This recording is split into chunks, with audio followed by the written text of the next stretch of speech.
Hello my loves, welcome and welcome back to the channel. I am Amira. This is MonachopsisTarot, and I hope that everyone's doing well out there. Thank you so much for being here.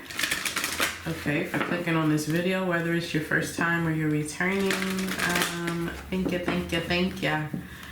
I've been away, but I'm back. All right.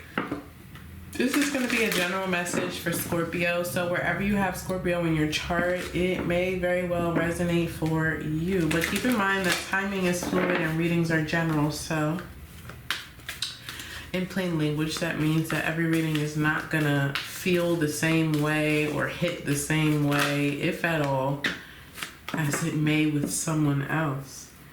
Wow. Okay. Starting off with a little bit of love. I commit to the practice of seeing the good in all things. Bottom of the deck, we have peace. I am a being of love, and I release all negative energy. All right, so we're focusing on love here, Scorpio. Unconditional love. Sorry. What theory is that? I feel like I'm being tested right now. What theory is that? Person-centered? Why are we talking about this right now? I mean, I get that there's a combination of counseling, therapy, and tarot here, but I don't know. The person-centered theory is coming to me. Obviously, most of you won't know what the heck that is, but it does focus on unconditional positive regard, empathy, things like this. It basically gives your therapist a way, or it's the approach that one takes. Okay, it's the approach that one takes in a certain situation with another individual, okay, or towards another individual, giving them positive feedback and showing someone that you empathize with them, showing someone that you're focused on them. Why are we talking about this? Very interesting that came up. For those of you who are not familiar, which will likely be most of you, I encourage you to look it up. You know, maybe this is a method that you are using with your therapist right now, or a method that you may want to try or look for specifically in a therapist. I don't know. But person-centered theory is what was coming to me. But anyway, there's some sense of love, unconditional love in particular. And then we have a win-win outcome is forecast, full moon in Libra.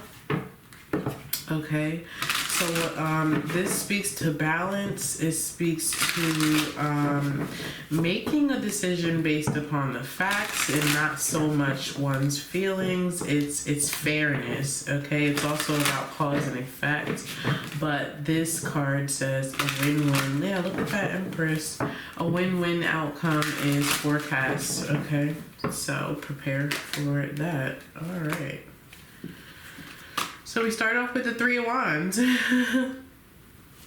Three of Wands is a place of waiting. This is someone who's seeing progress in a certain situation. There's been some kind of decision made. This is someone who has already made a decision and waiting for things to grow, being patient. Okay, this is also someone who is in charge. The Three of Wands, it speaks to someone who is directing their life, who's in charge of their lives, who is operating from a place of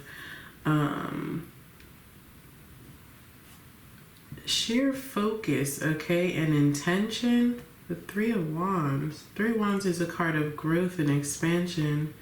This is someone this is a planner, okay? This is also an energy of needing to get prepared. This is someone who needs to get prepared. You know, following the Three of Wands, we have the Four, which is commitment, it's stability, it is love, it's working together with another individual, partnering up with someone. The Four of Wands is a place of freedom, so someone is waiting to feel free, waiting, but waiting patiently and focused and intentional, and, you know, waiting for their manifestation to come about in some way. All right. Yeah, and there was the Knight of Cups at the bottom of the deck. Okay. All right, what else do we have here for Scorpio? What are we talking about? Five of Swords. Wow. So the Five of Swords, yeah, and it immediately brings about this Nine of Swords, right? Five of Swords is someone who is fighting for something, willing to do anything and everything. I don't see this as super duper negative, Scorpio, because I can feel the sense of I want to accomplish something in the Three of Wands. I can feel the sense of someone who is in charge. Obviously it's a minor arcana, but I was kind of feeling the Emperor energy there, like someone who is really in charge of their lives, okay? Understands exactly where they want to go, determined to be successful, determined to be free. This may be someone who is traveling somewhere or wanting to travel somewhere, but it's definitely someone who is determined, okay? You know, and it may have to do with the partnership here. We'll see as we go on, but there's some kind of difficulty. Okay, for some of you, this may be a legal situation with the Five of Swords showing up and this win-win outcome card, because this can speak to legal situations, maybe you know, a significant divorce that you're going through, settlement or contract even that you're trying to figure out.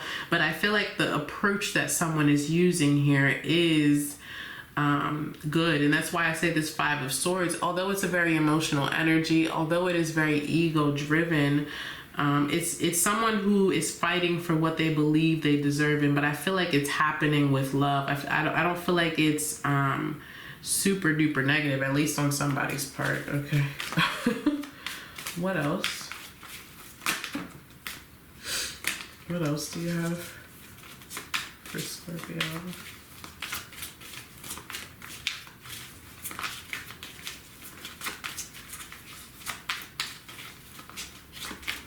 Five of Swords. This is jealousy. It is. It's someone who's jealous, who will say and do anything. There's no remorse in the Five of Swords. There could definitely be a struggle. I mean, maybe we have somebody who's turning their back on that, right? Maybe we have somebody who's decided to go in a different direction, who has decided to... Because the Three of Wands is someone who's thinking about the future. It's not someone who's thinking about the past. We may also have some kind of exposure here.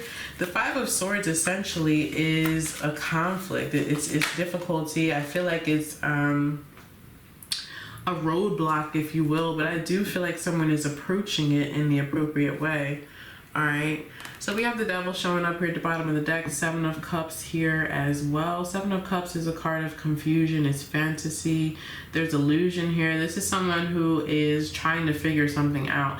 Sometimes this can be a place of peace, but in this case, it's not. There's some kind of temptation that's showing up here with the Seven of Cups and the Devil card. There definitely could be, you know, addictions or something to that effect that is driving this Five of Swords energy, or driving someone to be confused in some state. But the Seven of Cups is fantasy, okay? This is also a card of consequences. This is a need to choose wisely. There are consequences here, again, with this win-win card showing the scales of justice. There are definitely consequences here, or someone needs to be mindful of their consequences. And again, I feel like it has a lot to do with the need to exude love or act in love. Okay, let's go into all three of these cards a little bit more. See what more information we can get.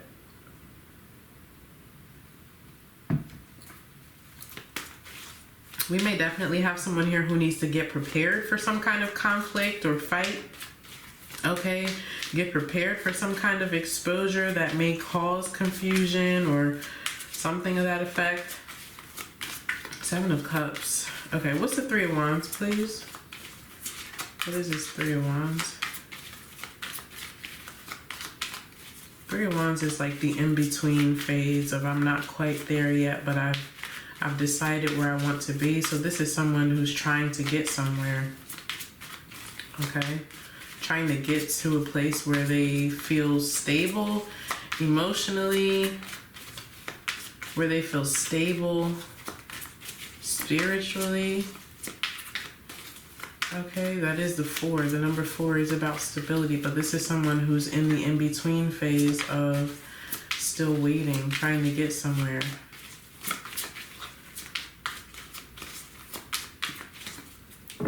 There's a need for discipline here. Yeah, the Ten of Wands. At the bottom of the deck, the Moon, Page of Pentacles, and the Knight of Wands. So we definitely have some kind of change, okay? Again, the Knight of Wands is about change, a change in energy, a change in direction. This could definitely be someone who is relocating and starting over with the Page of Pentacles, but there's something about this that is unclear. And the Moon card says all is not as it seems. So I feel like there's somebody here who definitely, like I said, needs to get prepared for some kind of difficulty, needs to get prepared for some kind of battle that's showing up here that is going to cause some kind of confusion. Nonetheless, a win-win outcome is forecast. You know, there will be a winner, there will be a loser, and everybody will get what they deserve, but it does seem like there's some kind of trouble ahead, if you will. Okay. What's the Five of Swords?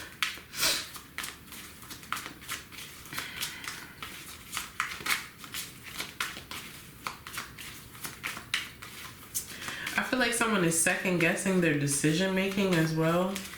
Okay, because there's some kind of insecurity here with the Moon card. But the Page of Pentacles is starting over. This is someone who's starting over with a new idea, taking a risk perhaps, learning something new. Okay. What's this Five of Swords, please?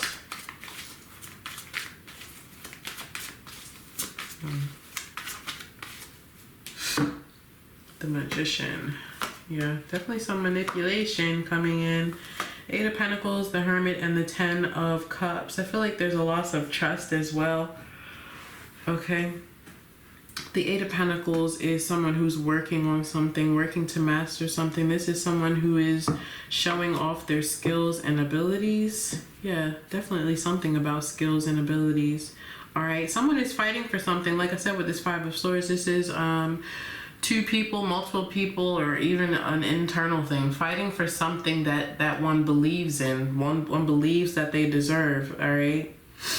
But the Hermit is a card of introspection. This is a card of spending time alone. We may definitely have someone here who is separating from other people. And like I said, there's a loss of trust here with the Ten of Cups. Okay, because the Ten of Cups is your community, it's your family. This is happiness, it's joy, it's fulfillment. But I feel like there's some kind of manipulation that's being exposed, if you will. Five of Swords is a card of exposure. Okay, what's the Seven of Cups, please?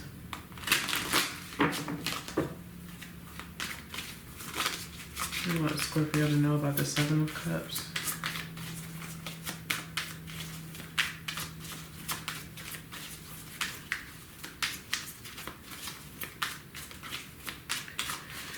Yeah, this is, and I feel like this message really is encouragement for someone to remain on the good side of karma, if you will. Okay, because there is some kind of temptation here. As I said, I feel like there's temptation for someone to fight in an evil way or to cross boundaries or something to that effect, you know, especially if another person is doing it to you, that creates even more temptation or desire to do something that you normally wouldn't do. We have the Knight of Cups that flew out. All right. Now, the Knight of Cups is someone who wears their heart on their sleeve. This could be a romantic offer, gesture, or proposal, but how is it coming? Yeah, the Three of Pentacles. Okay, at the bottom of the deck, how is it coming? Because the Knight of Cups is someone who doesn't necessarily have realistic expectations in a certain situation, and you know, the way that we saw the Devil card earlier with that Seven of Cups, I feel like it's confusing someone or causing some kind of distraction even, whereas someone is trying to focus on what they feel is best for them. Tell me more about the Seven of Cups, please. Knight of Cups is a romantic offer, gesture. It's also a change in someone's feelings. So someone's changing their feelings. Okay, this could be for the better or for the worse, right? Seven of Cups is definitely someone who is trying to move forward from the past, trying to move forward, trying to heal, trying to do what's best with the generosity that we find in the Six of Cups. Okay, the Six of Cups is a gift from the universe. It allows us to heal. It allows us to move forward, come out of a place of grief, come out of a lack mentality, and move forward into what we feel is for us, what's more in alignment, what's going to bring us joy and happiness. But I feel like there is some kind of distraction. Yeah, the Judgment card here at the bottom of the deck. Okay, this could definitely be someone who is coming in with literally a romantic gesture and wanting to have a second chance, work and build and grow, right? But it feels more so like a distraction. Okay, King of Swords, the Hangman, and the Four of Pentacles. Yeah, there's some kind of significant communication. For a lot of you, this has not occurred yet, and for a lot of you, this is communication that's going to come through on the internet. I feel like it is creating some sense of distraction. Like I said, this could be someone who you have parted ways from already, but it is making one confused. It's making someone stop, pause, reflect, and look at things in a different way, whereas I feel like that's not necessarily necessary. Okay, yeah, it's just causing confusion here, whatever this is. So be mindful of that. Be mindful of that. But Judgment, yeah, we have Judgment, and we similarly have Justice showing up here. So this, whatever this is coming to an end. I feel like someone is going to make a final decision here. Okay, justice is being served and judgment is being made on someone here, and I feel like it's necessary to remain on the positive side of karma with whatever this situation is and not be distracted or deluded by some kind of communication or exposure. All right. Interesting message here, Scorpio. Let me know down in the comments down below how it resonates for you. All right, I hope that something here did resonate with you, or just that you enjoyed the message in its entirety. Please don't forget, guys, to like this video, share the love, and subscribe. Okay, I'll see you next time for the next one.